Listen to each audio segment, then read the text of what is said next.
ప్రపంచంలో ఇటుకలు లేకుండా సిమెంటు లేకుండా ఒక రాతిని చెక్కి పూర్తి దేవాలయాన్ని నిర్మించారంటే నమ్మగలరా? అదే భారతదేశ గర్వకారణమైన కైలాస దేవాలయం. భారతదేశ చరిత్రలో మనుషుల చేతులతో చెక్కిన అద్భుతాలలో ఒకటి కైలాస దేవాలయం.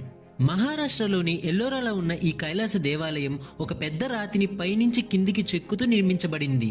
ఇది శివుని నివాసమైన కైలాస పర్వతాన్ని ప్రతీకగా చూపిస్తుంది. అందుకే దీనికి కైలాస దేవాలయం అని పేరు వచ్చింది.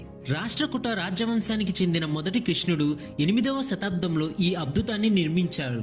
ఆశ్చర్యకరమైన విషయం ఏంటంటే సుమారు 2 లక్షల టన్నుల రాతిని తొలగించి ఈ దేవాలయాన్ని చెక్కారు. సిమెంట్ లేదు, ఇటుకలు లేవు, మొత్తం ఒక రాయి మాత్రమే.